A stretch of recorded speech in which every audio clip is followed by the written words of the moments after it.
Now, good evening, ladies and gentlemen. I hope you're feeling groovy. Let's really hear it for Plastic EP. Come on, let's hear it. It's pop star mania. It's pop star mania. Do you wanna say to ya? It's old pop star mania. Traveling style, traveling shame. Is it the music or a business game? It's pop star mania. It's pop star mania. Buy what they say to you. It's old pop star mania. Oh, rock it, roll it, scream it anytime you want, out as loud as you can. 'Cause rock does you no favors. Rock does you no favors. No favors. Rock does you no favors. Mini skirts, lab covered shirts, high heels, different styles and tastes.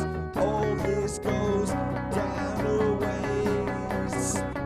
Oh, rock does you no favors. Rock does you no favors. Rock does you no favors. No favors.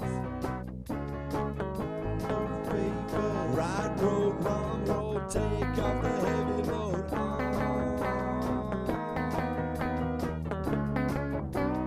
Rock does you no favors. Rock does you no favors. Yeah. No favors. Rock does you no favors.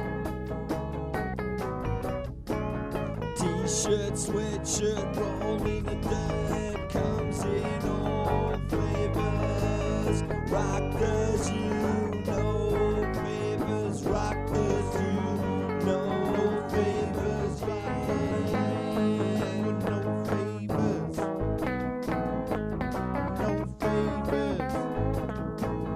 Rock it, roll it, anytime you're screaming out as loud as you can. Rock does you no favors. Rock does you no favors. Rock does you no favors. Yes, no favors. Hey, where's Plastic EP? I don't know. He's fishing. Is I he think he's fishing? fishing. Where is he? Yeah, I think he's Where is he? Hey, bananas, Yeah. we think you're groovy. Hey bananas, we think you're groovy. Think you're groovy. Hey bananas, we watch a movie. Watch a movie. Yeah. Drive your tune buggies everywhere, just going crazy without a care. Hey bananas, we think you're groovy. Hey bananas, we think you're groovy. We love to watch you 'cause your favorite show. Hey bananas, we think you're groovy. Hey bananas, we think you're groovy. It's wonderful. Excellent. What can I tell you? It's Fantastic. absolutely brilliant. I just want to welcome Fred and Richard. They look like they're brothers. Welcome. The world loves you guys. I've got to tell you now. Thank How you. are you feeling there in the UK? We're coping. We're coping. Yes, It's it's madness. it's been madness for about a year. Yep.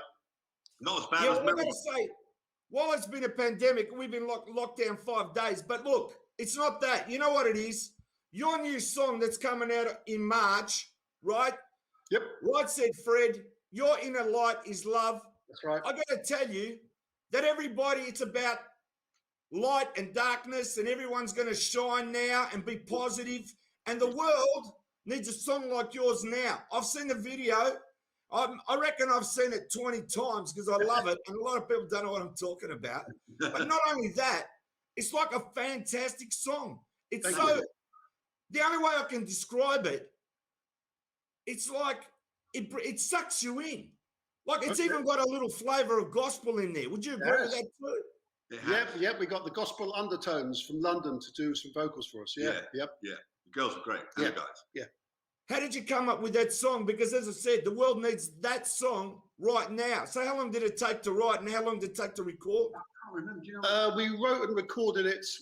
We wrote it and recorded it in about a 3-week period, I guess. Last November. November. Yeah. And we were just the song we had out before that was a very cynical song called "We're All Criminals," quite dark, and we just wanted to write a song about some awakening, enlightenment, fun, unity, people getting together, and we wanted to write a sort of a sing along. That's the story behind the song, really. And also the idea that you don't have to you always refer to the government to be cheerful.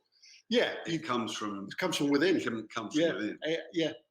I'm not going to give too much away, but when you're playing the guitar and you got the wings on behind you, right, and it looks like you're ready to fly to heaven or whatever, I'll tell you what, it's like an inspiration has come down from out of the world down to earth.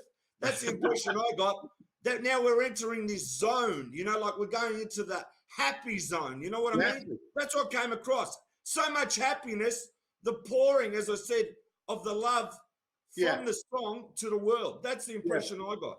Yeah, that's what the song's about. And we wanted to make the video really, really colourful. That was our main thing. I don't know about in Australia, but we drown in bad news over here all the time. It's rolling bad news. It's all they've got. Doom and gloom. Yeah. And we just we'll have to turn the TV off. You can't watch it. And so we wanted to do something just really positive. Yeah, but you've done it. As I said, that is a song now that the world needs. And as I said, on the 26th of March, it's going to be released. Yep. And then what? The video will be released the same time? Is that what you're going to do? The video will come out probably about a week earlier, and there'll be some pre-order stuff on the video. Yeah, about a week earlier, maybe a bit longer. That's great. I'll be posting it everywhere, and I'll tell you what, I actually reckon that this song's going all the way to #1. That's how I feel about this song because, as I said, people need happiness, they need joy, and they need to just switch off. They don't have to watch TV all the time. Exactly. I'd rather they play your song, right, for example, and be happy than watch doom and gloom. Yeah. I'm not into myself. I got the TV off half the time. Yeah. Well, we don't watch the news anymore. It's too depressing. No, they don't want us to be happy. So we have to be happy on our own, man. Yeah, exactly. Now, I've got to tell you something. Let's go back. You formed in 1989, right? Yeah. And I just want to say, your song came out in 1991. Yep. Right? And as I said, the first time it came out here in Australia, the song's gone berserk. I know because I was here and I was a younger person, right? And what I'm saying is you got to love your film clip because you guys are like bodybuilders, right? With the body. You come out of the little elf and you go, I'm too sexy for my shirt. And the guy comes out and rips a shirt off you. You've got these beautiful women with bikinis, right, taking photos of you. I mean, who's not going to love that? And then the song goes big all over the world, right? Yeah. That's the kind of song it is. But you know what? You actually do songs that are unique. When I mean that, you listen to your vocals. There's no one can copy your vocals. That's it. Yeah, that's right. Yeah. You know, to me, it's like I hear it. I hear a touch of punk in it too, in your vocals. Okay. It's like that English, you know. It's very cool. Kind of sound. I mean, I'm born in Australia. I'm just saying what I see. Yeah, but you hear the vocal, and there's nothing like it. Thank you. Well, we try and please ourselves. That's why we work independently at the moment. Yeah. Because we just like to be left alone and not have to talk to anybody about what we do. We just want to record it and send it to guys like you know, and hope you like it. But I got to say something. You know, the thing that comes across, you guys are so down to earth. You know, the success that you've had, you're still down to earth. I'll give you an example. I'm looking at the net, and then I read something and it says that Fred made $1 million from I'm Too Sexy, and he bought himself a Ford Festiva. Did you see that? No. Yeah, there's an article there, and it says that you made $1 million, and you went and bought a Ford Fiesta. Is it called Festiva or whatever it is? Oh, Fiesta, yeah. No, actually, the Ford Fiesta is true. That was we got a very small check really early on. It wasn't $1 million. It wasn't $1 million. No. And it says you made $1 million. That's what I love about it. I bought a Ford Fiesta because It's the first car I'd ever owned that had electric windows. I couldn't frigging believe it, man. So But you know what the joke is? The joke is, why didn't you buy an Escort? Yeah, well, that's a good point. Escorts are more fun. That's certainly true. Now, I'm going to tell you something else. Now, I know you know a little bit about this trivia, but it's true that you didn't know all of this, right? Right. In 1962, this is fantastic. Parlophone released a record, and the A side, right in 62 June, was Right Said Fred. That's right. This is before your time, guys. You're not born. Yep. Sung by Bernard Cribbins. Yeah. But you know what's really great? You turn over the flip side, the B side, and it's called Quietly Bonkers. Like, I mean, that's like, That is great. I'm going to try and find that on I actually want to hear Quietly Bonkers. I think, who does a song in 1962? They must have been out of their head. That's like really crazy. That is great. Yeah. Well, we were good at that in the UK with Spike Milligan, and we had some really, really bonkers people over here at one time. Yeah. I want to say something. As I said, with that song, you know what's great about I'm Too Sexy? It's that gap there where you can put anything in there, like a word, whatever you want. I'm too sexy for my girlfriend. Yeah. I'm too sexy for my wife. And the best one is, because, you know, there's a lot of people go out there and they love themselves, right? They're like, number one, they look in the mirror and they spin up. I've got a son like that. He spent 20 minutes in the mirror just observing himself. And so what do you think? I'm too sexy for myself. Yeah, exactly. Yeah, we didn't realise you could do that. No, when we were writing it, we were just sort of focused on stuff we wanted to put in the song. It was only when people started saying, "I'm too sexy for school," too sexy for this town. The penny dropped, and we thought, "All right, okay, yeah." We didn't think about that. No, but you know the best line I'm saying, because I read about it and it said that you guys, one of you was in the mirror, right? And the song came to you, "I'm too sexy for my shirt." It was like a joke, and the joke became a real song. And it just shows you can write a song anywhere. And it's right in front of your face. And what a title of a song. As I said to you, I reckon for 1 year, I'm going around going, this song is great. I'm too sexy for your shirt. I'm too sexy for your shirt. That's what stuck out to me. And then you go, I'm too sexy for my land. Too sexy for my land. You know, like on the catwalk. Who can't stop singing that song? But I'll tell you what, the new one, and this is what I love about having these graphics, it cuts people out. The new one there, Right Said Fred, Your Inner Light is Love. Yeah. When you see that video, I'll tell you what, you're going to turn on the world. The light's going to shine. Doesn't matter where it's coming from, it's going to shine all over the world. I can tell you that now. All right, great. That would be great if it's true. Hi everyone, this is Barry Blue. I'm live from the UK and I've got a new CD out, 4-box CD called Out of the Blue, 50 Years of Discovery. And you know, it's gonna go straight to the top of the charts. Go straight to the top of the charts. Go straight to the top of the charts. From 10 to 1, you gotta show number 1 when you go straight to the top of the charts.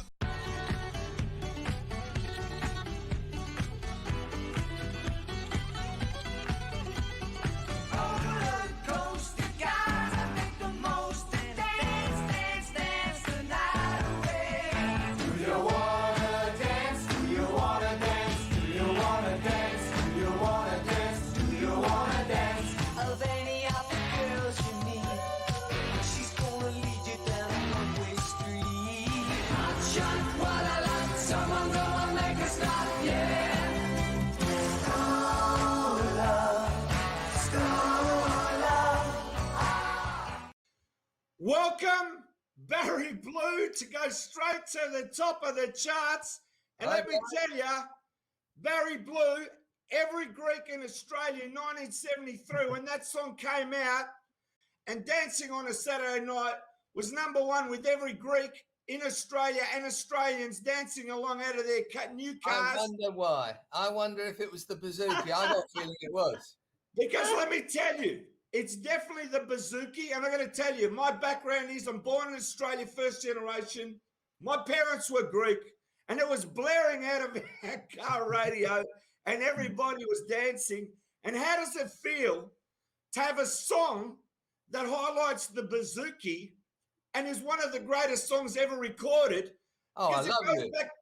It goes back to Zorba the Greek in 1964. There's no pop song that actually highlights the bouzouki. And to me, you are like a god. We're not worthy. We're not worthy. I wonder what you're like at 9 o'clock in the evening because you've got a lot of energy, mate. My friend.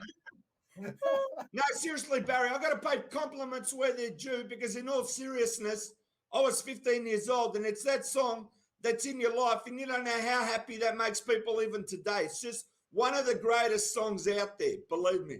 It's a great summer song. I'll give you that. And it is played throughout summers and it's been a very good song for me over the years. And I love the bouzouki. I love all ethnic instruments on my records.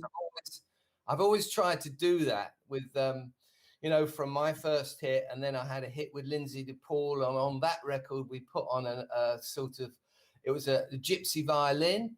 And then when I did Boogie Nights with Heatwave, we did a harp, an acoustic harp to start it. So I've always wanted to feature instruments that other people don't use in my productions. And I had a good mate who had a Greek taverna in a part of London called Chalk Farm. And his name was Andreas Tomazis. And Andreas was a great bouzouki player. And he was always playing on a Tuesday and a Saturday night. And one night we were having a meal together. And I said to him, look, I've got this new song that I really, really want something different on it. And I think Zorba the Greek was in my mind as well. And I said to him, look, come down the studio because I'm only 2 miles up the road.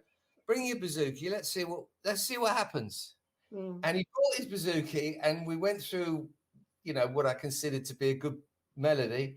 And he recorded it, and the rest is history. Barry, have you been to Greece? Have you actually gone to Greece? Yeah, I love Greece. Yeah. Yeah, but I want to know now. Tell me some stories. Have Greeks come up to you and go, Barry, we love your song. It's like part of the Greek culture. Has anybody told you that from the Greek community? Well, unless I got Barry Brew written across me, they don't know who I am. It's been so long. But I got to say, those silk pants, they did it. The really? Barry Blue, and let me tell you, the 50 years, right, out of the blue now, the big box set that's come out, please tell everybody about it. What's actually in it? Well, last year I did something. I did a single album with 10 tracks on it of songs that I'd loved, of my own, if you like. You can love your own songs. But these are songs that were special to me, and it was called Boy in the Moon. And then an enterprising record company comes up to me and says, look, you've got this new box set, but why don't you put it together with all your old tunes that everyone loves? Plus, if you've got any unknown gems that you've been working on in lockdown, which I had, in this lockdown we've had, which has been horrendous, it's given creative people time to go through stuff that they've forgotten about. And that's what happened to me. I went and found nearly 20 tracks that I hadn't finished, including my versions of songs like Sugar Me, which was a big hit for Lindsay. Oh, yes. And I Eat Cannibals, which I did which was quite a big hit for a group called Toto Coelho. And these were all the original demos I did for these songs. And what we decided to do is put them all on this 4 CD album, which is called Out of the Blue, 50 Years of Discovery. And also it's my 50th year in the business. I've actually been in the business longer than 50 years, but that's long enough. Now, can I ask you, Barry, have you still got the blue pants and the top that you did for that film clip? Have you got it dancing on a Saturday night? Have you still got the outfit? There is a funny story about that. I actually gave all my suits away to charity many years ago. And then one of my friends, in a gesture of, I don't know, anyway, he decided to buy them all back. So he gave the money to charity, bought them all back. And one day, and it was at it was a big birthday party for me. I think it was my 60th. He comes in, knocks on the door, and he comes in with my suit on. I'd given to charity 20 years earlier. And all his friends came in with all the other suits. Fantastic. That's brilliant. I love that. The funniest thing was they actually didn't fit him then because, it was this is 40 years further on. But it was a very funny moment, I have to say. So I you must look after them, Barry. You must look after them. Yeah, I did look after them, but I made sure that they went to charity, and then they sold off, for hospices, for hospitals, and that's what I wanted to do. You got to understand, you play bass. Paul McCartney is famous for the bass, but you're famous for the bass too. I mean, there's your match in rock and roll. How do you beat that? Well, in a Playboy poll about, I'm trying to remember what year it was, must have been 74 or 75. Jack Bruce is listed as #1 and I was listed as #2. So that's pretty good. That's fantastic. It's never peer. And as I said, when you came out in that leather-clad uniform, that's outfit, do you still own that, my ass Susie? There are quite, I've been wearing that since 1973 and I still wear it now, different ones, of course. There's about 5 or 6 in different museums around the world that I donated. Some went to charity, but I have a lot up in my ego room, in my room, the older ones, and I have some hanging down here for when I go on the road.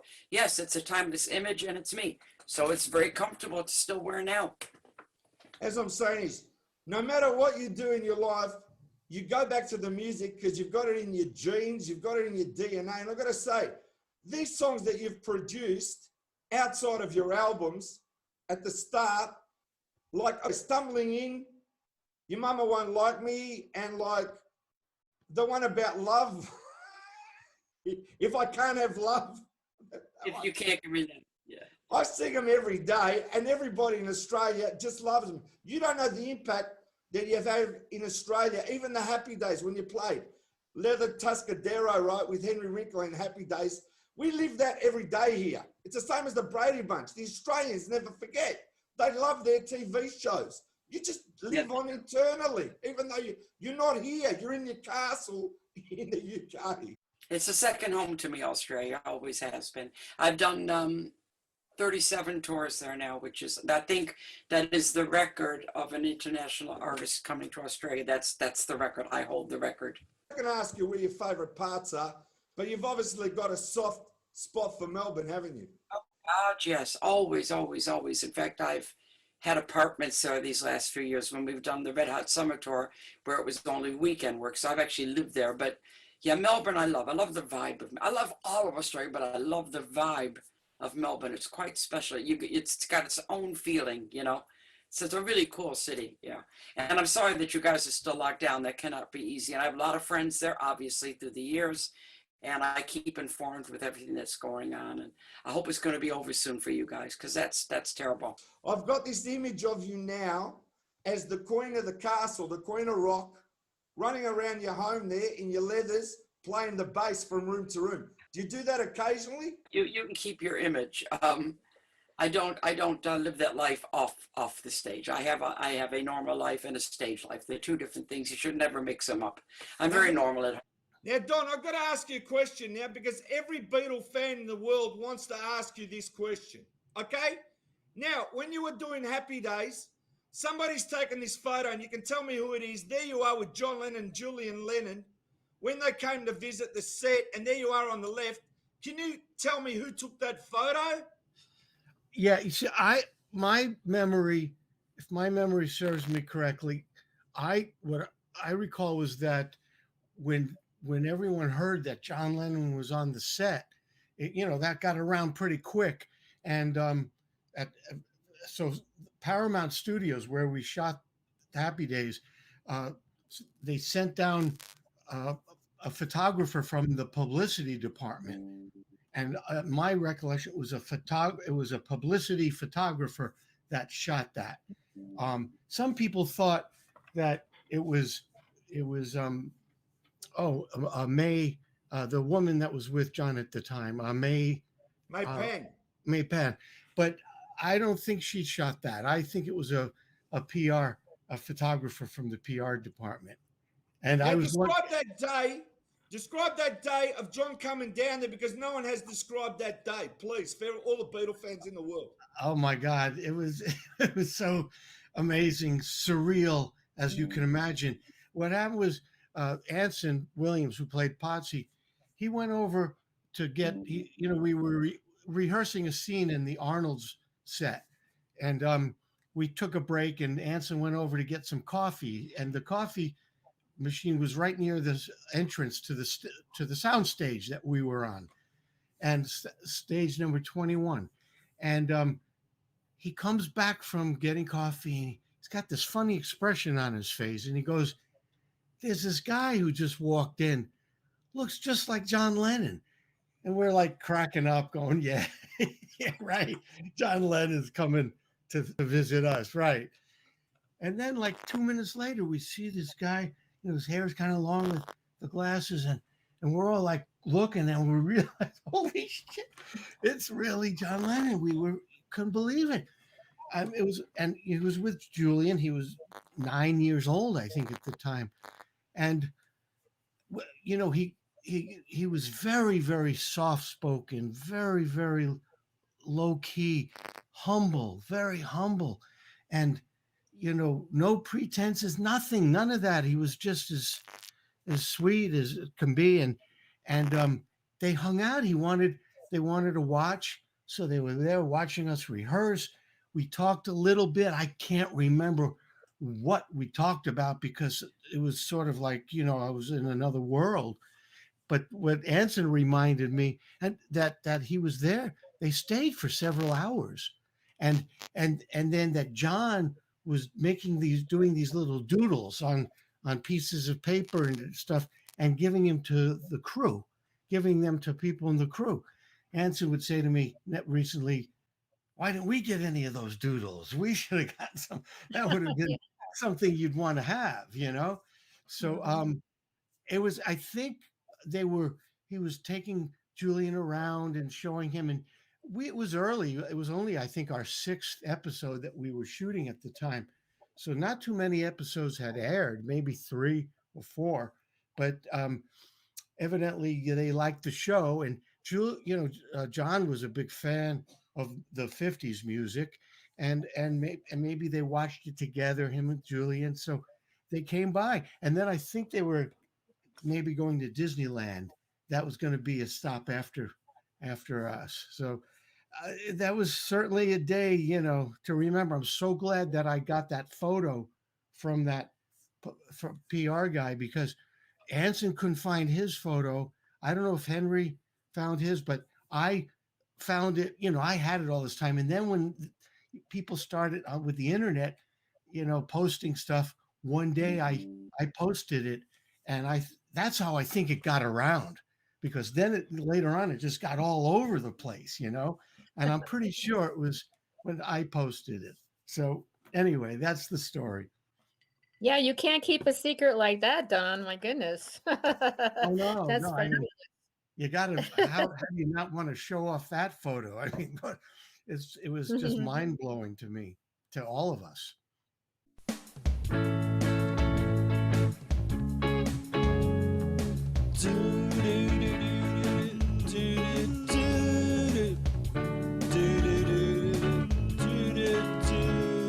She's my Easter bunny girl, yeah. She's my Easter bunny girl. She's my Easter bunny girl. Sunshine fills my heart when she kisses me.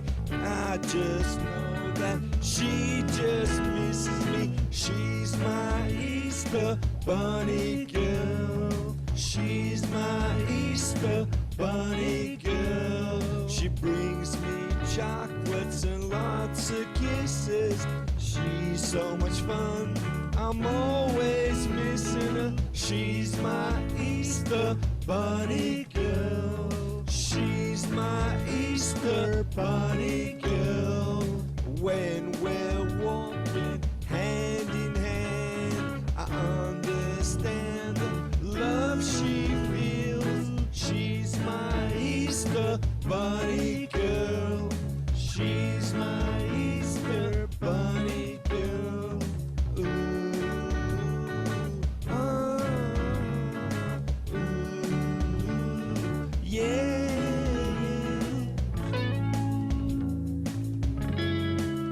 I love her.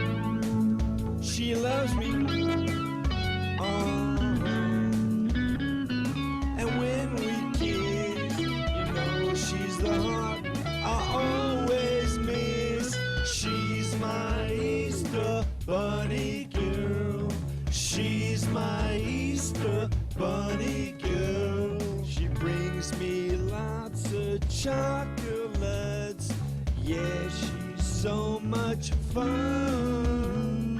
She's my Easter bunny girl.